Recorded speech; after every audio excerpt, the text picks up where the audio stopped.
ప్రభునందు ప్రియ దేవుని బిడ్డలారా, దేవుని యొక్క అత్యంత వెలలేని కృపను బట్టి, కనికరాన్ని బట్టి మరొకసారి ప్రభు సన్నిధిలో మనం సజీవులుగా ఉండడం ఎంతో ఆశీర్వాదం. మరి దినాన మన ప్రియ సహోదరులు సామ్యూల్ గారు, అదే రీతిగా సహోదరి సుశీల గారు, మరి వారి గృహం దగ్గర కలిగి ఉన్నటువంటి యొక్క శ్రమకాల ధ్యాన కూడికలను బట్టి దేవుని నామానికి నేను మహిమ చెల్లిస్తా ఉన్నాను. మరి అదే రీతిగా వచ్చినటువంటి మీ అందరికీ కూడా ప్రభు నామ పేరట వందనాలు తెలియజేస్తా ఉన్నాను. ఈ సమయంలో చదువుకున్నటువంటి మరి వాక్య భాగాల్లో మనం మరి గత రాత్రి ఈ యొక్క వాక్య భాగంలోనే మొదట ఉన్నటువంటి కొన్ని అంశాలు జ్ఞాపకం చేసుకున్నాం. మరి ఈ రాత్రికాల సమయంలో మరికొన్ని విషయాలు ఈ యొక్క వాక్య భాగాల నుంచి మనం ధ్యానించుకుందాం. చదువుకున్న వాక్య భాగంలో గత రాత్రి మనం ధ్యానం చేసినటువంటి కొన్ని విషయాలు నేను మీకు మరలా ఒకసారి గుర్తు చేస్తాను. అవి ఏమిటంటే 35వ అధ్యాయం ఇర్మియా గ్రంథం 7వ వచనం నుండి 11వ వచనం వరకు రాత్రి మరి కొన్ని విషయాలు మనం ధ్యానించుకున్నాం. దాంట్లో రేకాబు కుమారుడైన యెహోనాదాబు అనేటువంటి ఒక పితరుడు రేకాబీయులకు ఒక చక్కటి ఆజ్ఞ ఇచ్చాడు. ఈ ఆజ్ఞ మరి వారు పాటించినటువంటి వారుగా, మరి పితరుడు ఇచ్చినటువంటి లేక ఆ యొక్క వంశంలో ఉన్నటువంటి వారి పెద్ద ఇచ్చినటువంటి ఆజ్ఞకు వారందరూ కూడా లోబడ్డారు. ఈ లోబడటం అనేటువంటిది 1 సంవత్సరమో 2 సంవత్సరాలో లేకపోతే ఒక తరమో కాదు, కానీ మరి 300 సంవత్సరాల తర్వాత కూడా వాళ్ళు మరి రేకాబు యొక్క కుమారుడు యెహోనాదాబు ఏ మాటలైతే చెప్పాడో ఆ మాటలు మరి వారిని మందిరం ప్రక్కన ఉన్నటువంటి గదిలోకి పిలిచి, అక్కడ రాజుగారు ఉండేటువంటి గదికి ప్రక్కన ఒక గది వారి కొరకు ఏర్పాటు చేసి ఈ రేకాబు యెహోనాదాబు వంశీయుల కొరకు అక్కడ ద్రాక్షారసం పాత్రలు, ద్రాక్షారసముతో నిండినటువంటి గిన్నెలు వాళ్ళ ముందర పెట్టి, మీరు దీన్ని సంతోషంగా స్వీకరించండి, తాగండి అని చెప్తే వాళ్ళు ఏకకంఠంతో 1 సంవత్సరం కాదు, 2 సంవత్సరాలు కాదు, 300 సంవత్సరాల తర్వాత వాళ్ళు చెప్పినటువంటి ఒకే ఒక మాట ఏంటంటే, మా పితరుడైనటువంటి యెహోనాదాబు మాకు కొన్ని ఆజ్ఞలు ఇచ్చాడు. ఏమిటి అని అంటే, మీరెక్కడా కూడా స్థిర నివాసాలు ఏర్పాటు చేసుకోవడానికి వీలు లేదు, సంచార జీవులుగా గుడారాలలో మాత్రమే మీరు నివసించాలి. రెండవదిగా యెరూషలేము వారితోటి, యూదా వారితోటి మీరు స్నేహం చేయండి, వారికి ఏ అవసరం వచ్చినప్పటికీ కూడా వారి ప్రతి అవసరంలో కూడా మీరు సహకారులుగా ఉండండి అనేటువంటి మాటలు. మూడవదిగా మీరు ద్రాక్ష రసాన్ని త్రాగటానికి వీలు లేదు, అలాగే ద్రాక్ష తోటలు నాటుకోవడానికి వీలు లేదు. ఎక్కడైతే యూదావారు యెరూషలేము వారు నివాసం చేస్తూ ఉంటారో వాళ్ళు నివాసం చేసేటువంటి దగ్గర ప్రాంతంలో ఎక్కడైతే అనువైనటువంటి స్థలము మీకు దొరుకుతుందో ఆ స్థలంలో మాత్రమే మీరు గుడారాలు వేసుకొని మరి జీవించండి అనేటువంటి మాట యెహోనాదాబు అనేటువంటి రేకాబీయుల పితరుడు చెప్పినటువంటి దానిని బట్టి సంవత్సరాలు గతించిపోయినా, తరాలు గతించిపోయినా, తమ పూర్వీకులలో అనేక మంది మరణించినప్పటికీ కూడా మరి ఆజ్ఞకు లోబడినటువంటి వారిగా వాళ్ళు ఒకటే మాట చెప్తా ఉన్నారు. ఏమనంటే, మేము గృహాలు కట్టుకోము, ద్రాక్షరసాన్ని త్రాగము, మా కొరకు తోటలు పెంచుకోము, మా కొరకు విత్తనాలు వేసుకోము, మీరు ఎక్కడైతే ఉండమంటారో అక్కడ ఏమైతే దొరుకుతాయో వాటిని మాత్రమే మేము తిని మా జీవనాన్ని మరి సాగిస్తామనేటువంటి వారుగా ఒక చక్కటి మాట వాళ్ళు తెలియజేస్తూ ఉన్నారు. ఈ ఇర్మియా గ్రంథంలో మరి దినాన్న చదువుకున్నటువంటి వాక్య భాగంలో మన సహోదరులు ప్రేమరాజు గారు చదివి వినిపించారు. 35వ అధ్యాయం 14వ వాక్యాన్ని ఒకసారి మనం జ్ఞాపకం చేసుకోగలిగితే, ద్రాక్షరసము త్రాగవద్దని రేకాబు కుమారుడైన యెహోనాదాబు తమ కుమారులకు ఆజ్ఞాపించిన మాటలు స్థిరముగా ఉన్నవి, నేటి వరకు తమ పితరుని ఆజ్ఞకు విధేయులై వారు ద్రాక్షారసము త్రాగకున్నారు అనేటువంటి ఒక గొప్ప సాక్ష్యాన్ని మరి పరిశుద్ధాత్ముడు ఇర్మియాకు బయలుపరిచి ఈ దినాల్లో ఉన్నటువంటి మనలాంటి వారి కొరకు ఆ మాటలు అక్కడ స్పష్టంగా మరి వ్రాయించి పెట్టినటువంటి వాడుగా ఉంటూ ఉన్నాడు. ఈ మాటలు ఇర్మియా భక్తుడు ఎందుకు చెప్తా ఉన్నాడు అంటే, మరి ఎవరో పెద్దలు ఇచ్చినటువంటి ఆజ్ఞకు లోబడి వారి యొక్క జీవితాలు అనగా ఆత్మీయ జీవితాన్ని క్రమపరుచుకున్నటువంటి వారుగా, మరి దేవుని కొరకు మరి ప్రత్యేకించుకొని జీవించినటువంటి వారుగా, అపవిత్రత అనేటువంటిది వారి జీవితంలోకి రాకుండా వారి ఆత్మలు కాపాడుకున్నటువంటి వారుగా వాళ్ళు బ్రతికారు. అయితే రెండో భాగంలో మనం జ్ఞాపకం చేసుకుంటే, అయితే నేను పెందలకడ లేచి మీతో బహుశ్రద్ధగా మాట్లాడినను మీరు నా మాట వినకున్నారు. ఎవరితో చెప్తా ఉన్నాడు ఈ మాటలు? ఇర్మియా పరిశుద్ధాత్మ పూర్ణుడిగా యూదా ప్రజలతోటి, యెరూషలేము నివాసులతోటి మాట చెప్తా ఉన్నాడు. ఎన్నోసార్లు నేను మిమ్మల్ని హెచ్చరించాను, ఎన్నోసార్లు నేను మీకు దైవ సంబంధమైనటువంటి భయం కలిగి ఉండడని బోధించాను, కానీ ఒక్కసారి కూడా మీరు దానిని లెక్కించినటువంటి వారుగా లేరు అనేటువంటి ఒక మాట అక్కడ వాళ్ళకి స్పష్టంగా తెలియజేస్తా ఉన్నాడు. అంటే రెండు విషయాలు. ముందుగా యెహోనాదాబు వారి యొక్క మరి సంతానంలో ఉన్నటువంటి వారు ఏ రీతిగా బ్రతికారు, ఎంత పవిత్రంగా ఉన్నారు, మరి యూదులుగా లేకపోతే యెరూషలేము నివాసులుగా దేవుని చేత నా ప్రజలు అని ఏర్పాటు చేసుకోబడినటువంటి మీరు ఎంత దిగజారిపోతా ఉన్నారనేటువంటి విషయాన్ని వాళ్ళకి స్పష్టంగా మరి తెలియజేస్తున్నటువంటి వాడుగా ఉంటూ ఉన్నాడు. ఇక్కడ మరి మనం జ్ఞాపకం చేసుకోవాలి, యూదా వారిని, ఇశ్రాయేలు వారిని, యెరూషలేములో ఉండి నివాసం చేసేటువంటి వారిని దేవుడు ఆయన సొంత ప్రజలుగా ఏర్పాటు చేసుకొని ఎన్నో సంవత్సరాల నుంచి, అనగా ఐగుప్తులో నుండి వారు కనాను దేశంలో ప్రవేశించినప్పటి నుంచి కూడా ఆయా ప్రవక్తల ద్వారా, ఆయా బోధకుల ద్వారా, మరి ఆయా పెద్దల ద్వారా అనేక సందర్భాల్లో ఆయన బోధించి మరి తెలియజేసి చెప్పినటువంటి వాడుగా ఉంటా ఉన్నాడు. ఈ సందర్భాన్ని ఒకసారి మనం జ్ఞాపకం చేసుకుందాం. 2వ దినవృత్తాంతాల గ్రంథం 36వ అధ్యాయం 15-16 వాక్యాల్లో మనం జ్ఞాపకం చేసుకున్నట్టయితే, 2వ దినవృత్తాంతాల గ్రంథం 36వ అధ్యాయం 15-16 వాక్యాల్లో, వారి పితరులైన యెహోవా తన జనుల యందును తన నివాస స్థలమందును కటాక్షము గలవాడై వారి యొద్దకు దూతల ద్వారా, తన దూతల ద్వారా వర్తమానము పంపుచు వచ్చెను. ఆయన పెందలకడ లేచి పంపుచు వచ్చెను. ఈ వర్తమానాన్ని వాళ్ళు ప్రశాంతంగా ఉన్నటువంటి సమయంలో, మరి ఉదయాన్నే లేచిన వెంటనే లేకపోతే తెల్లవారుతూ ఉండగానే వాళ్ళకి చెవులలో గింగురుమని వినపడేలాగా ఎంతగానో ఆ మాటలు చెప్తా ఉన్నాడు ఆయన. అయితే వారు విననల్లనిటువంటి వారుగా ఉంటా ఉన్నారు. వాళ్ళు చేసినటువంటి పని ఏంటో అక్కడ 16వ వాక్యంలో తెలియజేస్తా ఉన్నాడు. వారు దేవుని దూతలను ఎగతాళి చేయొచ్చు. మనకి వాక్యంలో బైబిల్లో ఎక్కడైనా దేవుని ప్రతినిధులుగా ఉన్నటువంటి వారిని, దేవుని యొక్క దూతలుగా ఆ ప్రశస్తమైనటువంటి వర్తమానం తెచ్చినటువంటి వారిని ఎగతాళి చేసిన వారు ఎవరైనా ఉన్నారా? ఒకసారి జ్ఞాపకం చేసుకోండి. సొదొమ ప్రజలు వచ్చినటువంటి వారు దేవదూతలని తెలియక వాళ్ళు చాలా అందంగా ఉన్నారు. వచ్చినటువంటి వారు దేవదూతలు అంటే పురుషులే. ఎవరు కోరుకుంటా ఉన్నారు? సొదొమ గొమొర్రాలో ఉన్నటువంటి పురుషులు, వచ్చినటువంటి పురుషులైనటువంటి దేవదూతలు అందంగా ఉన్నారని ఈ రాత్రి మాతోటి వాళ్ళని గడపడానికి పంపించగా, మరి మగవాళ్ళు కలిసి శరీర సంబంధమైనటువంటి అపవిత్ర కార్యం చేయడానికి ఆతృత పడినటువంటి వారుగా ఉంటా ఉన్నారు.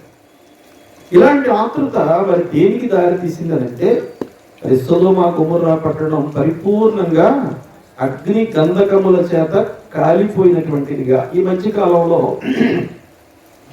ఆ సొదొమ గొమొర్రా పట్టణాల్లో, ప్రాంతాల్లో తవ్వకాలు జరుపుతూ ఉంటే ఎక్కడ చూసినప్పటికీ కూడా గంధకం పొడి, అదే రీతిగా ఎక్కడ చూసినప్పటికీ కూడా బూడిద, కాలిపోయినటువంటి వస్తువుల యొక్క బూడిద మరి ఆ మట్టిలో కప్పబడి అవన్నీ కూడా బయటపడతా ఉన్నాయి. పునాదులతో సహా కూడా కాలిపోయి అనేటువంటి సత్యాన్ని ఇవాళ మరి బైబిల్లో ఉన్నటువంటి విషయాన్ని శాస్త్రవేత్తలు నిరూపిస్తూ ఉన్నారు.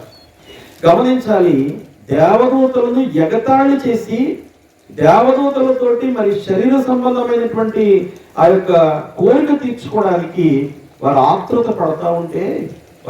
పడతా ఉంటే మరి వాళ్ళని ఆపినటువంటి వాడు ఎవరు లేరు. అయితే మొత్తం మీద దేవదూతల్ని లోతు వేరే మార్గంలో బయటికి పంపించాడు. కానీ ఆ పట్టణానికి ఏమొచ్చింది? వారు కలిగినటువంటి ఆ చెడుతనాన్ని బట్టి, వారు కలిగినటువంటి ఆ యొక్క ఎగతాళి, అలాగే ఎదటి వాళ్ళని హీనంగా చూసేటువంటి ఆలోచనను బట్టి వాళ్ళు అనుకున్నారు, మా పట్టణం అంతా పచ్చగా ఉంది, మాకు ఆహారానికి సమృద్ధి లేదు, నీటికి సమృద్ధి లేదు, ఎవరిని మేము ఏం చేసినా పర్వాలేదు అనుకున్నారు. అయితే వారు చేసినటువంటి దుష్కార్యాన్ని బట్టి, వారు చేసిన పాపాన్ని బట్టి మనుషులే కాదు, వారు నిర్మించుకున్నటువంటి గృహాలే కాదు, ఆ పట్టణం అంతా కూడా 2 పట్టణాలు సమూలంగా నాశనం అయిపోయింది. అక్కడ ఉన్నటువంటి 5 రాజులుదట. అబ్రాము గారు మరి యుద్ధానికి వెళ్ళినప్పుడు అక్కడ మరి చూడండి, మన భాషలో మనం చెప్పాలంటే ఊబి అని అంటాం, మీకు తెలుసు కదా. ఊబిలో దిగిపోయి చనిపోయాడు అంటారు చాలా మంది. ఊబి అని అంటే ఎక్కడికి అలాగా లోపలికి పోతా ఉంటుంది, ఎక్కడ పట్టుకున్నా మెత్తగా తడిగా ఉంటుంది. ఆ తడిగా ఉన్నటువంటి దానిలో పైకి రావాలని ఒక కాలు పైకి తీస్తే ఇంకొక కాలు కిందకు పోద్ది. ఈ కాలు లేపుదామని 2వ కాలు కిందకు పెడితే ఇది కిందకు పోద్ది, 2వ కాలు పైకి వస్తుంది. అది సొదొమ గొమొర్రా పట్టణాలు నాశనం అయిపోయినాయి. దాన్ని పరిపాలించేటువంటి రాజులట ఆ మెత్తగా ఉండేటువంటి మట్టిలో 5 రాజులు కూడా అందులో పడి మరి చచ్చినటువంటి వారుగా ఉన్నారనేటువంటి సత్యాన్ని మరి వాక్యం ద్వారా మనకు తెలియజేయబడతా ఉంది. రెండవదిగా దూతలను ఎగతాళి చేయటమే కాదు, ఆయన వాక్యమును తృణీకరించు. ఎన్ని మంచి మాటలు చెప్పినా దేవుని వాక్యాన్ని తృణీకరించారు. కానీ యెహోనాదాబు వంశస్థులు మాత్రం పెద్దలిచ్చినటువంటి ఆజ్ఞకు లోబడినటువంటి వారుగా ఉన్నారు. పెద్దల మాటకు లోబడి వాళ్ళ ఆత్మీయులను వాళ్ళు కాపాడుకున్నారు. ఏమీ ఈ లోకంలో లేనటువంటి వారు కానీ అన్నీ కలిగినటువంటి వారు ఏమైపోయారు? దూతలను ఎగతాళి చేశారు, వాక్యాన్ని తృణీకరించారు. మూడవదిగా చెప్తా ఉన్నాడు, ఆయన ప్రవక్తలను హింసించుచు రాగా నివారింప శక్యము కాకుండా యెహోవా కోపము ఆయన జనుల మీదికి వచ్చెను. గమనించాలి, వీళ్ళు చేసినటువంటి తప్పులు ఎన్ని తప్పులండి? 3 తప్పులు. మొదటి తప్పు, దేవుని యొక్క దూతలను ఎగతాళి చేశారు. రెండవ తప్పు, వాక్యాన్ని తృణీకరించారు. మూడవ తప్పు, ప్రవక్తలను హింసపెట్టడమే కాదు చంపినటువంటి వారుగా కూడా ఉన్నారు. అనగా నరహత్య చేయకూడదని వాక్యం చెప్తా ఉంది. యూదులు దాన్ని చాలా మరి నిజం కరెక్ట్ అయిన సరైనటువంటి రీతిలోనే పాటిస్తారు. అలాంటి వారు కూడా హత్య చేసి మరి ప్రవక్తలను ఎగతాళి చేసి వారి హింసలకు మరి గురి చేసినటువంటి వారుగా కనపడతారు.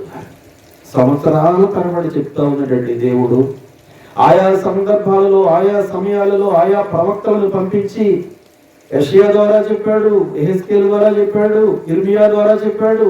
చిన్న ప్రవక్తలు అనేక మంది ఉన్నారు, ఎంతో మంది ద్వారా చెప్పాడు, న్యాయాధిపతుల ద్వారా చెప్పాడు. ఎంతమంది చెప్పినా వారు వినేటువంటి స్వభావానికి రాలేదు. వారి హృదయం అంతా కూడా రాతిమయం అయిపోయింది. ఏమాత్రము కూడా మెత్తని హృదయం లేకుండా వాళ్ళు మరి బ్రతికినటువంటి వారుగా కనపడతా ఉన్నారు.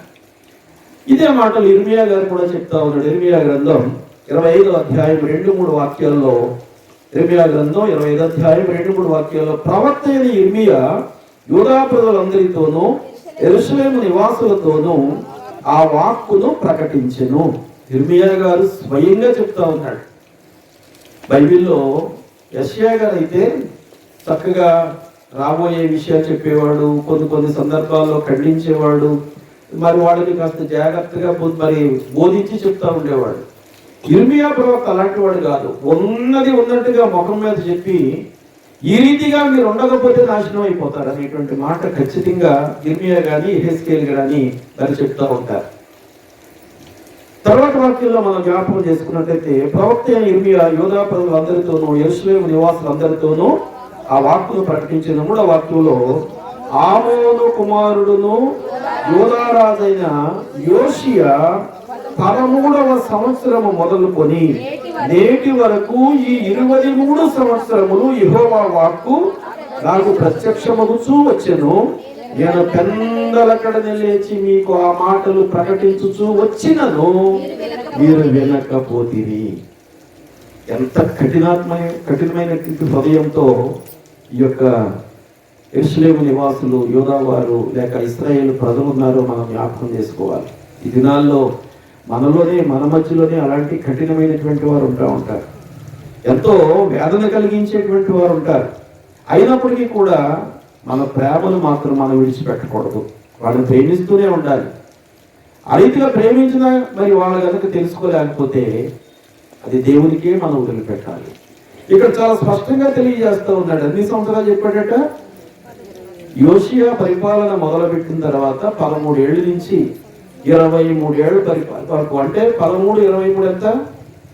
ఈ కాలం అంతా కూడా ఇర్మియా వాళ్ళకి బోధిస్తానే ఉన్నాడు, భయపెడతాన్నాడు, చెప్తా ఉన్నాడు, వాళ్ళని గద్దిస్తా ఉన్నాడు, బుద్ధి చెప్తా ఉన్నాడు. ఎన్ని చెప్పినప్పటికీ కూడా వారి యొక్క ఆలోచన సరళి ఏమాత్రం కూడా మార్చుకోకుండా కఠినమైనటువంటి రీతిలో వాళ్ళు ప్రవర్తించి నడుస్తూ ఉన్నటువంటి వారుగా మరి కనపడతారు. వాళ్ళ మాట వినలేదు సరికదా, వాళ్ళ జీవితంలో మంచి క్రియలు అనేటువంటివి లేకుండా దేవుని కట కోపం తెప్పించారు. ఎలాగా? బోధించడానికి వచ్చిన ప్రవక్తలను హేళన చేసి వాళ్ళని చాలా తక్కువ స్థాయిలో మాట్లాడుతూ వారి నోటికొచ్చినటువంటి పదాలను ఉపయోగించి వాళ్ళని హేళన చేస్తూ ఉంటే ఒకసారి 4, 5, 6 వాక్యాలు ఎవరైనా చదువుతారా స్పష్టంగా?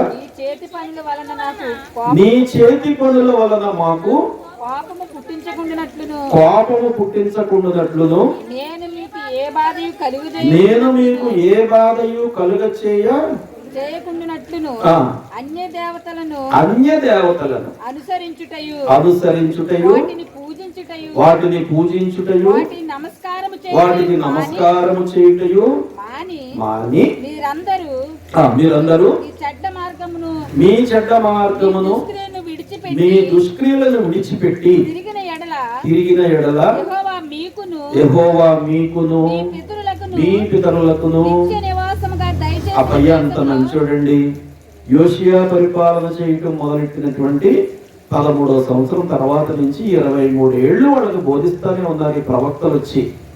మరి ముఖ్యంగా ఆ కాలంలో ఉన్నటువంటి ఇర్మియా గారు కూడా వాళ్ళకి చాలా కఠినమైనటువంటి రీతిలో బోధించాడు. మీ చేతి పనులతో చేసుకున్నటువంటి విగ్రహాలకు మీరు నమస్కారం పెడతా ఉన్నారు, వాటిని పూజిస్తా ఉన్నారు, వాటిని బలర్పిస్తా ఉన్నారు. ఇప్పటికైనా మీరు ఈ కార్యాలు మానేసి ఆయన వైపు తిరిగితే నేను మిమ్మల్ని ఏం చేస్తానంటున్నాడు? ఆయన ఆశీర్వదిస్తాను. ఏమంటున్నాడు? దీవిస్తాను, మిమ్మల్ని క్రమపరుస్తాను, రండి నా దగ్గరికి అని పిలుస్తా ఉన్నాడు. మరి ఈ యూదులు లేకపోతే ఇశ్రాయేలు వారు లేకపోతే యెరూషలేము నివాసులు ఈ రీతిగా దౌర్భాగ్యమైనటువంటి జీవితాన్ని వాళ్ళు జీవిస్తూ ఉంటే ఒకసారి ఇర్మియా గ్రంథంలోనే ఆ రేకాబు కుమారుల గురించి ఇర్మియా గారు చెప్పిన మాట మరొకసారి విందాం మనం. ఇర్మియా గ్రంథం 35వ అధ్యాయం 16వ వాక్యం మొదటి భాగంలో రేకాబు కుమారుడైన యెహోనాదాబు కుమారులు తమ తండ్రి తమకిచ్చిన ఆజ్ఞలను నెరవేర్చిరి. అంటే ఈ రేకాబు కుమారులకి నేరుగా దేవుని ప్రవక్తలతోటి సంబంధం తక్కువ. ఎందుకంటే ఎక్కడో ఉంటారు, వాళ్ళు దూర ప్రాంతంలో ఉంటారు. అయినప్పటికీ కూడా వాళ్ళు తమ పితరులు ఇచ్చినటువంటి ఆజ్ఞకు లోబడినటువంటి వారుగా ఉండి ఈవేళ దేవుని చేత ఒక గొప్ప ప్రవక్త చేత మరి హెచ్చైనటువంటి స్థితిలో హెచ్చింపబడినటువంటి వారుగా ఉంటే ఈ యూదులు, యెరూషలేము వారు లేక ఇశ్రాయేలు ప్రజలు 16వ వాక్యం 2వ భాగంలో ఒకసారి మనం జ్ఞాపకం చేసుకుంటే కానీ ఈ ప్రజలు నా మాట వినకై ఉన్నారు. కానీ ఈ ప్రజలు నా మాట వినకై ఉన్నారు. ఎందుకు వినటం లేదు? సమృద్ధిగా ఆహారం ఉంది, సమృద్ధిగా మాకు చేతి పని ఉంది, సమృద్ధిగా మేము జ్ఞానవంతులం, మేము ఏదైనా చేయగలం, మేము ఎక్కడికైనా వెళ్ళగలం, మాకు అడ్డు లేదు అనేటువంటి ఒక మరి ఆలోచన వాళ్ళకి వచ్చి అక్రమమైనటువంటి రీతిలో సక్రమమైనటువంటి మార్గాన్ని విడిచిపెట్టి అన్యదేవతారాధన చేస్తూ, వాటికి పూజలు చేస్తూ, వాటికి నమస్కారాలు చేస్తూ వాళ్ళ ఆత్మీయ జీవితాన్ని దేవునితోటి వాళ్ళు దూరం చేసుకున్నటువంటి వారుగా కనపడతారు. ఆ దినాల్లో ఇశ్రాయేలు ప్రజలనే కాదు, యూదావారినే కాదు, లేక యెరూషలేము నివాసులనే కాదు, ఈ దినాల్లో ఉన్నటువంటి మనల్ని ఆయన ప్రేమిస్తూ ఉన్నాడు. రోమా సంఘానికి రాస్తూ పౌలు గారు రోమా పత్రిక 10వ అధ్యాయం 21వ వాక్యం చివరి భాగంలో, రోమా పత్రిక 10వ అధ్యాయం 21వ వాక్యం చివరి భాగంలో, ఇశ్రాయేలు వారి విషయమైతే అవిధేయులై ఎదురాడు ప్రజలకు నేను దినమంతయు నా చేతులు చాపుతున్నా. మన కొరకు కూడా అలాగే చాపుతా ఉన్నాడు ఆయన. అయ్యా లేదండి, మేము రక్షించబడ్డాము, బాప్తిసం తీసుకున్నాము, బల్లలో భాగస్థులుగా చేయి పెడతా ఉంటాం, అందులో మాకు మేమే వెలగ తీసుకొని తాగుతాం, తింటాం. మీరు ఎన్ని చేసినా, మనం ఎన్ని చేసినా అందరూ కూడా ఆయా సందర్భాలలో ఆయా రకాలైనటువంటి తప్పిదాలు చేసి మనం దూరం అయిపోతూ ఉంటాం. రకరకాలైనటువంటి లోక సంబంధమైనటువంటి ఆశలకు మరి తలొక్కి మనల్ని మనం దేవునికి దూరపరుచుకుంటూ జీవిస్తూ ఉంటాం. అయితే దేవుని ప్రేమ ఎలాంటిదంటే ఆయన దినమెల్లా మన కొరకు తన చేతులు చాపి రండి రండి అని పిలుస్తా ఉన్నాడు. ఆయన చేతులకి నొప్పి లేదు పాపం. సొలొమోను గారు యెరూషలేము దేవాలయాన్ని మరి కట్టేసిన తర్వాత దినమంతా ఉదయం మొదలుకొని సాయంత్రం వరకు అక్కడ యాజకులందరూ బలులు అర్పించి దేవుని నామాన్ని మహింపరుస్తూ ఉంటే, ఈయనట 2 చేతులు పైకెత్తి దేవునికి స్తుతి చెల్లిస్తూ ఉంటే, ఆ మధ్యాహ్నం నుంచి సాయంత్రం అయ్యేసరికి అట్ట చేతులు ఏమైపోయినాయి, ఉనికిపోతా ఉన్నాయి. ఉనికిపోతా ఉంటే సహకారులు వచ్చి పట్టుకున్నారు, కానీ దేవునికి ఎవరు కూడా సహకారులు అక్కర్లేదు. ఆయనకు కావాల్సింది ఎవరంటే నువ్వు నేనే కావాలి, మనమే కావాలి. అందుకని ఆయన దినమెల్లా మన కొరకు, లేకపోతే వారమెల్లా మన కొరకు, నెలంతా మన కొరకు, సంవత్సరం అంతా మన కొరకు తన చేతులు చాపి చూస్తూ ఉన్నటువంటి వాడుగా ఉంటా ఉన్నాడు. ప్రకటన గ్రంథంలో ఉన్నటువంటి 7 సంఘాల్లో లవొదికయ అనేటువంటి సంఘం ఒకటి ఉంది. ఆ లవొదికయ సంఘానికి యోహాను గారు ఆత్మపూర్ణుడిగా మరికొన్ని సందర్భాలు తెలియజేస్తూ వారికి ఒక మాట చెప్తా ఉన్నాడు. ప్రకటన గ్రంథం 3వ అధ్యాయం 20వ వాక్యంలో, ఇదిగో నేను తలుపు నొద్ద నుండి తట్టుచున్నాను, ఎవడైనను నా స్వరము విని తలుపు తీసిన ఎడల నేను అతని యొద్దకు వచ్చి అతనితో నేనును నాతో కూడా అతడును భోజనము చేయదు. ఎంత మంచి మాట అండి. ఎవరైనా ఒక రాజకీయ నాయకుడు వచ్చి వాళ్ళు పక్కన కూర్చోబెట్టుకుని మనతో భోజనం, అసలు పక్కన కూర్చోబెట్టుకుని భోజనం అక్కర్లే, ఓ షేక్ హ్యాండ్ ఇస్తే చాలు, ఇంట్లో పెద్ద ఫోటో పెట్టేసుకుంటాం వాడిది కదా. ఆ రాజకీయ నాయకుడికి పెద్ద ఫోటో పెట్టేస్తాం. లోకంలో సామాన్యమైనటువంటి ఒక వ్యక్తి మనకు ఒక షేక్ హ్యాండ్ ఇస్తే, లేకపోతే మనతో కలిసి ఒక టిఫినో భోజనమో చేస్తే ఎంతో ఆనందపడిపోతాం. కానీ ఆయన ఏం చేస్తా ఉన్నాడు, మన హృదయం దగ్గర ఉండి ఏం చేస్తా ఉన్నాడు, తట్టుతా ఉన్నాడు. హృదయమన్నెడు తలుపు నొద్ద యేసునాదుండు, హృదయమన్నెడు తలుపు నొద్ద యేసునాదుండు, నిలచి సదయుడగుచు తట్టుచుండు సకల విధము. ఏ విధంగానైనా నువ్వు ఆయన దగ్గరికి వస్తావేమో అని నీ హృదయాన్ని అనేక సార్లు తడతా ఉన్నాడు, దాన్ని తడతా ఉన్నాడు. ఎంతమంది మీ ఆ హృదయాన్ని తెలుస్తూ ఉన్నాం? చేతి నిండా అన్నీ ఉన్నప్పుడు, అన్ని సంతోషాలు ఉన్నప్పుడు మన హృదయం మూసుకుపోయి ఉంటుంది కదా. ఒక తండ్రికి 2 కుమారులు ఉన్నారు. ఆ 2 కుమారుల్లో 2వ వాడు వచ్చాడు. తండ్రి దగ్గరికి వచ్చి మరి జులుం చేసి దెబ్బలాడి, నా భాగం నాకు ఇచ్చేయి అన్నాడు. నా భాగం నాకు ఇచ్చేయని వాడు ఎక్కడికి పోయాడట, దూర ప్రాంతానికి పోయాడు, ఎక్కడికో పోయాడు. వాడి దగ్గర డబ్బు ఉంది కాబట్టి అక్రమంగా ఉండేటువంటి, లేకపోతే మంచి జీవితం లేనటువంటి స్నేహితులందరూ వాడితో చేరారు. హాయిగా జలసాగా ఖర్చు పెట్టాడు డబ్బంతా. వాడు డబ్బులు అయిపోయినాయి, కడుపుకి ఆకలేస్తూ ఉంది. ఆకలేస్తూ ఉంటే ఎక్కడికి పోయాడు వాడు, పందులు తినేటువంటి పందులు యజమాని దగ్గరికి వెళ్ళి నేను పని చేస్తానంటే వాడు ఏమన్నాడంటే పని చెయ్యన్నాడు.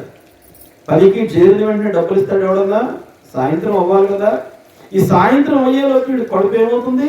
నక్కనక్కలాడిపోతా ఉంది, ఆకలేస్తూ ఉంది, చేతిలో డబ్బులు లేవు. వ్యర్థంగా డబ్బు ఖర్చు పెట్టించినట్టు నా స్నేహితులు ఎవడో కూడా దగ్గరికి రాలేదు. డబ్బులు అయిపోవడం చూసుకున్నారు, అందరూ అడమట్టుకాడు అయిపోయారు. ఇవాళ ఒంటరివాడు అయిపోయాడు. ఒంటరివాడు అయిపోయి ఆ పందులు తినేటువంటి ఆ పొట్టునైనా కొంచెం నోట్లో వేసుకుందామంటే పందులు ఏం చేసినాయి? అమ్మా, పందులు ఎప్పుడన్నా అది తినేటప్పుడు ఆ తాగేటప్పుడు కుడికి తాగేటప్పుడు ఎప్పుడన్నా చూసారా? ఏం చేస్తాయి? ఆ పక్కన ఉన్న పందే కనుక కొంచెం అడ్వాన్స్ అయితే కనుక దాన్ని మూతితోటి ఒక దెబ్బ కొడతాయి.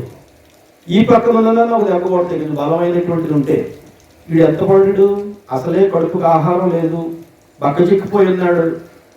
వీడిని ఆ పందులు కూడా అక్కడి దగ్గరికి, అనగా వాడి మనస్తత్వం ఎంత దుర్భరమైనటువంటి రీతిలో ఉంది అని అంటే, మరి పందులు తినేటువంటి పొట్టు తినడానికి కూడా అర్హత లేకుండా దిగజారిపోయాడు వాడు.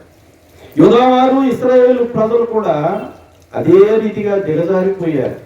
యెరూషలేము పట్టణంలో పరిశుద్ధ పట్టణంలో ఉండి పరిశుద్ధతను కోల్పోయినటువంటి వారుగా ఉన్నారు.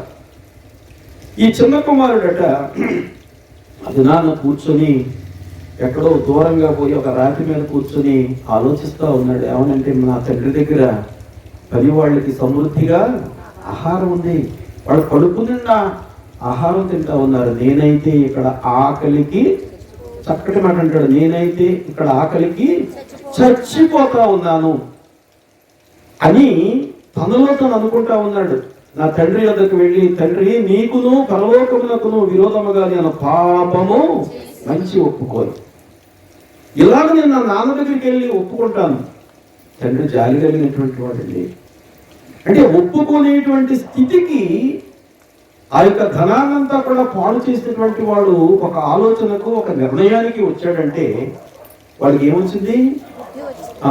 లూకాసు వార్త 15వ అధ్యాయం 17వ వాక్యంలో, అయితే బుద్ధి వచ్చినప్పుడు, ఏమొచ్చినప్పుడు? అయితే బుద్ధి వచ్చినప్పుడు. ఈ రాత్రికాల సమయంలో బుద్ధిహీనమైనటువంటి వారుగా, పైకి భక్తి గలవారుగా కనపడుతూ ఆ యొక్క పరిసయుల్లాగా లేకపోతే శాస్త్రుల్లాగా పైకి భక్తి కలిగినటువంటి వారుగా వస్త్రధారణలో హుందాగా కనపడుతూ ఆంతర్యం అంతా చెడిపోయినటువంటి వారుగా ఉంటే వాళ్ళకి ఏమి రావాలి? రాత్రి ఏమి రావాలి? ఇంతమంది ఉన్నారు, నేను ఒక్కడే మాట్లాడుతుంటే ఎంత శబ్దం అవుతుంది, మీరు అందరూ మాట్లాడుతుంటే శబ్దం రావట్లా. ఏమి రావాలి? నాకు వినపడలేదు. అబ్బా, థ్యాంక్ యూ. మనం టీ ఇస్తే వాళ్ళకి కొంచెం గట్టిగా మాట్లాడతారు. అయితే బుద్ధి వచ్చినప్పుడు వాడు, నా తండ్రి యొద్ద ఎంతో మంది కూలి వాళ్ళకు అన్నము సమృద్ధిగా ఉంది, నేనైతే ఇక్కడ ఆకలికి చచ్చిపోతా ఉన్నాడు. మరి ఇక దిగజారిపోయింది వాడికి, ప్రాణం పోయేటువంటి స్థితిలో తండ్రి దగ్గరికి వెళ్ళాడు. ఆ తండ్రి ఎంత జాలి కలిగిన వాడో తెలుసా? మాకు చిన్నప్పుడు సండే స్కూల్లో చెప్తా ఉండేవారు, ఈ కొడుకట్ట బయటకు వెళ్ళిపోయిన తర్వాత నా బిడ్డ ఎప్పటికైనా రాకపోతాడని మిద్ది మీదకి ఎక్కి తలుపు తీసుకుని ఆడు ఎటువైపు వెళ్ళాడు, అటువైపే చూస్తూ ఉండేవాడట ఆ తండ్రి. ఎంత మంచివాడు ఉండే తండ్రి. వెళ్ళిపోయినటువంటి ఆ బిడ్డ నిమిత్తం నిద్రాహారాలు మాని, అందుకే అంటాడు కదా ఇర్మియా గారు, పెందలక్కడనే లేచి, ఉదయకాలంలోనే లేచి, సమయం అనక అసమయం అనక మీకు బోధిస్తా ఉన్నాను, అయినను మీరు విననొల్లని వారుగా ఉన్నారు, నా మాట వినేటువంటి వారుగా లేరు అనేటువంటి మాట స్పష్టంగా అక్కడ తెలియజేస్తా ఉన్నారు. ప్రియ దేవుని బిడ్డలారా, మారు మనసుతో వచ్చాడు. ఆ తండ్రిట వాడి యొక్క రూపాన్ని చూడలేదు. వాడు ఎలా ఉన్నాడు? పందుల దగ్గర బస్సులు వచ్చేటంటే వాడి దగ్గర ఏం వాసన వస్తుంది? అమ్మా, మామూలు వాసన రాదు, దుర్వాసన వస్తుంది. బట్టలు చిరిగిపోయి ఉంటాయి, బట్టలు మురికిగా ఉన్నాయి, జుట్టు పెరిగిపోయింది, కాళ్ళకు చెప్పులు లేవు. చేతుకున్న ఉంగరాన్ని కూడా, తండ్రి దగ్గర పొందుకున్నటువంటి ఆ ఉంగరాన్ని కూడా, అంటే ఈ తండ్రి కుమారుడు అనేటువంటి ఒక గుర్తింపునిచ్చేటువంటి ఆ ఉంగరాన్ని కూడా వాడు అమ్మేశాడు. దుర్వ్యాపారం, చెడ్డ వ్యాపారం, ఆత్మను పాడు చేసుకునేటువంటి వ్యాపారం చేసి వాడు ఆత్మీయ జీవితాన్ని నాశనం చేసుకున్నటువంటి వాడుగా తండ్రి దగ్గరికి వచ్చాడు. మురికిగా ఉన్నటువంటి ఆ యొక్క కుమారుడిని తండ్రి చూసి, వాడు మురికంతా కడుక్కున్న తర్వాత, మంచి వస్త్రాలు వేసుకున్న తర్వాత కాదండి, వాడు దూరమున ఉండగానే తండ్రి పరుగెత్తుకొని పోయి వాని మెడ మీద పడి ముద్దు పెట్టుకున్నాడు. ముద్దు పెట్టుకొని చూడండి, అక్కడ లూకాసు వార్తలోనే 15వ అధ్యాయం 22-23 వాక్యాల్లో, తండ్రి తన దాసులను చూచి ప్రశస్త వస్త్రము త్వరగా తెచ్చి వీనికి కట్టి వీని చేతికి ఉంగరము పెట్టి పాదములకు చెప్పులు తొలగించుడి. 23వ వాక్యంలో, క్రొవ్విన దూడను తెచ్చి వధించుడి, మనము తిని సంతోషపడదాం అని అంటాడు. ఏమనంటే, ఈ నా కుమారుడు చనిపోయి మరలా బ్రతికాడు, తప్పిపోయి మరలా నాకు దొరికాడండి. నా సంతోషంలో మీరు కూడా పాలు పంచుకోండి అని వాళ్ళందరికీ ఆజ్ఞాపించాడు. ఇక్కడ 4 రకాలైనటువంటి మంచి పనులు తండ్రి చేశాడు. ఏమిటి? మొదటి పని ప్రశస్త వస్త్రం. ముందుగా వాడు మురికి బట్టలు తీయించేశాడు. మురికి బట్టలు తీయించేసి ప్రశస్త వస్త్రం అని అంటే ఆ తండ్రి స్థాయికి సరిపడినటువంటి వస్త్రాన్ని తన కుమారుడికి మరి వేయించినటువంటి వాడుగా ఉన్నాడు. రెండవదిగా కోల్పోయినటువంటి ఆ ఉంగరాన్ని, అంటే ఈ తండ్రి కుమారుడు, ఈ ధనవంతుని యొక్క కుమారుడు అనేటువంటి ఆ గుర్తింపునిచ్చేటువంటి ఆ ఉంగరాన్ని మరలా తొలగించాడు తీసుకొచ్చి. మూడవదిగా ఆయన చేసిన పని ఏంటంటే పాదములకు, పాదాలకు చెప్పులు ఎందుకు? అయిపోయి అది కూడా అరిగిపోయింది. వాడు చెప్పులు కొనుక్కునే డబ్బులు కూడా లేవాడు దగ్గర. ఏమిటి మన పాదాలకు ఏమి తొడుక్కోవాలి? సిద్ధ మనస్సు అనేటువంటి జోడు తొడుక్కోవాలి. ఎఫెసీ పత్రిక 6వ అధ్యాయం చివరి భాగంలో తెలియజేస్తూ ఉంటాడు. సిద్ధ మనస్సు అనగా సిద్ధపాటు కలిగినటువంటి మంచి మనస్సుతో మనం ప్రభు దగ్గరకు రావాలి. ఆ కుమారుడు రాగానే ఈ యొక్క 3 విషయాలే కాదు, 4వ ముఖ్యమైన విషయం, మంచి ఆహారాన్ని సిద్ధపాటు చేయండి. చనిపోయినాడు, తప్పిపోయినాడు, మరలా నా కుమారుడు తిరిగి వచ్చాడు. మనందరం కూడా తిని మరి సంతోషపడదాం. నా కుమారుడు మళ్ళా నా చేతికి వచ్చాడు అనేటువంటి ఆ సంతోషాన్ని తండ్రి మరి తెలియజేస్తూ ఉన్నాడు. ఇది నా లోక సంబంధమైనటువంటి దుర్వ్యాపారాల్లో జీవిస్తున్నటువంటి మనం పైకి అందరూ శుభ్రంగానే కనపడతాం, కానీ మన ఆత్మంతా కూడా ఎన్నో ఆలోచనలతో ఉంటుంది. ఎన్నో అక్రమమైనటువంటి విషయాల మీద మన ఆలోచన కలిగినటువంటి వారంగా మరి జీవిస్తూ ఉంటాం. అనేక సార్లు ఆత్మ సంబంధంగా మనం చనిపోయినటువంటి వారంగా ఉంటాం. నిజమే, పాపముల చేత అపరాధముల చేత చచ్చినటువంటి మనల్ని బ్రతికించడానికి తన ప్రియ కుమారుడిని ఈ లోకానికి మన కొరకు పంపించాడు. తన పరలోక భాగ్యాన్ని విడిచిపెట్టి నేను వెళ్ళను నాన్న అనేటువంటి మాట కుమారుడు అనకుండా గొర్రెపిల్లల మాదిరి మనందరి కొరకు ఈ లోకానికి ఆయన వచ్చినటువంటి వాడుగా ఉంటూ ఉన్నాడు. ఈ దినాల్లో ప్రభువును కలిగినటువంటి మనం ఆయా సందర్భాల్లో అనేకమైనటువంటి నిందలు పడుతూ ఉంటాం. అనేకమైనటువంటి దోషణలు మరి భరించాల్సి వస్తుంది. అయినప్పటికీ కూడా మన ఆత్మీయ జీవితం దేవునికి దగ్గరగా, దేవునితోటి సామీప్యంగా ఉండాలి అని అంటే మనం ఎలా ఉండాలి? విశ్వాసులైనటువంటి వారికి పేతురు గారు ఒక లేఖ రాస్తూ మొదటి పత్రిక 3వ అధ్యాయం 15-16 వాక్యాల్లో చక్కటి మాటలు చెప్తా ఉన్నాడు. మన ఆత్మీయ జీవితాలు కాపాడుకోవడానికి మనం ఏం చేయాలనేటువంటి, నిర్మలమైన మనస్సాక్షి కలిగిన వారై మీలో ఉన్న నిరీక్షణను గూర్చి మిమ్మల్ని హేతు అడుగు ప్రతివానికి సాత్వికముతోనూ భయముతోనూ సమాధానము చెప్పుటకు ఎల్లప్పుడూ సిద్ధముగా ఉండుడి. మీ హృదయములందు క్రీస్తును ప్రభువుగా ప్రతిష్ఠించుడి. మీ హృదయంలో ఉన్నటువంటి లోక సంబంధమైనటువంటి ప్రతి ఆలోచన తీసివేయండి. తీసివేసి ఎవరిని ప్రతిష్ఠ చేసుకోవాలి? ఇప్పుడు మన హృదయం అంతా ఎవరితో నిండిపోవాలి? గుండెగట్ట 4 భాగాలు ఉంటాయి కదా. లేదంటే 2 భాగాల్లో దేవుడిని పెట్టుకుంటాను, 2 భాగాల్లో లోకం అంటే రెండింటికి పడుతుందా? పడదు. ఎట్టి పరిస్థితిలో పడదు. గమనించాలి. ఇక దేవుని బిడ్డలారా, దేవుని యొక్క పరిశుద్ధతను మనలో ప్రతిష్ఠ చేసుకోకపోతే మన యొక్క ఆత్మీయ జీవితం వ్యర్థమైపోతుందనేటువంటి మాట ఆయన తెలియజేస్తూ కింద అంటాడు, అప్పుడు మీరు దేని విషయమై దుర్మార్గులని దూషింపబడుదురో దాని విషయమై క్రీస్తునందున్న మీ సత్ప్రవర్తన. ముందుగా అంటా ఉన్నాడు, సాత్వికముతోటి మీరు జవాబు చెప్పాలి, భయముతోటి సమాధానాన్ని ప్రకటించాలి.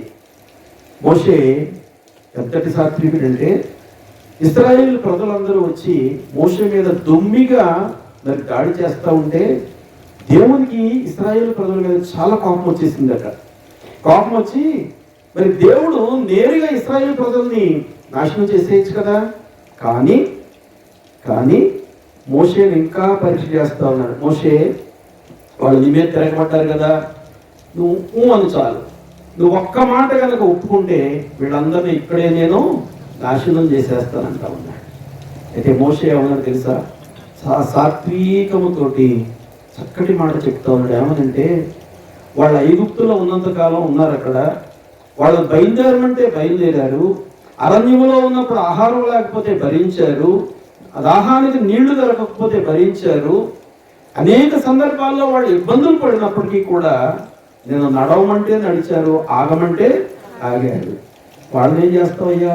వాళ్ళు ఏం చేయబాకు నువ్వు. మోషే దేవుని ఆపరేస్తా ఉన్నాడు. మన ఆత్మీయ స్థితి ఏ రీతిగా ఉండాలంటే, దేవుని దగ్గర పోట్లాడి గోజాడి, దేవుని దగ్గర గోజాడి పొందుకోవాలి. నీకు ఏమైనా కోపం ఉంటే నన్ను చంపే గాని ఇశ్రాయేలు ప్రజలను చంపడానికి వీలు లేదు అనేటువంటి మాట చెప్తా ఉన్నాడు. నిజమే. తండ్రి అయినటువంటి దేవుని దగ్గర తన యొక్క క్లిష్టమైనటువంటి కష్టమైనటువంటి సందర్భంలో హిజ్కియా రాజు రోగం వచ్చింది, కాలులో పుండు వచ్చింది, ఇక నువ్వు చనిపోతావు అనేటువంటి మాట భక్తుడు చెప్పాడు వచ్చి ప్రవక్త. ఆ మాట విన్న తర్వాత హిజ్కియా ఏం చేశాడు? అమ్మా, గోడ వైపు తిరిగి, నేను నీ సన్నిధిని ఏ రీతిగా నడుచుకున్నానో జ్ఞాపకం చేసుకో అంటా ఉన్నాడు. ఎప్పుడైనా మనం అలాంటి ధైర్యంగా ప్రార్థన చేస్తామో దేవునికి గమనించాలి. దేవుడే కదిలిపోయాడు. నిజానికి హిజ్కియా కొన్ని తప్పులు చేశాడు. ఏంటో తెలుసా? ఆయనకు ఒక మాట చెప్పాడు యెషయా గారు వచ్చి, నీ కుటుంబాన్ని చక్కబెట్టు అంటే. రాజ్య పరిపాలన బాగానే చేశాడు, దేవుని యొక్క మందిరాన్ని బాగానే ప్రతిష్ఠ చేశాడు, దీపం వెలిగేలా చేశాడు, లేవీలకు ఆపేసి మిమ్మల్ని మీరు పరిశుద్ధపరచుకొని మీ వస్త్రాలు మార్చుకొని పనిచేయండి అని చెప్పాడు.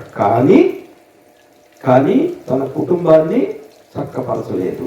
రెండవదిగా దాని అంతా కూడా అభివృద్ధి చెంది సంతోషంగా ప్రజలందరూ ఉండి దేవుని మందిరంలో సేవ జరుగుతూ ఉంటేనట హృదయంలో గర్వించాడట. మీరు ఇంటికెళ్ళిన చదవండి, దినవృత్తాంతాల్లో ఉంటుంది ఆ యొక్క సందర్భం.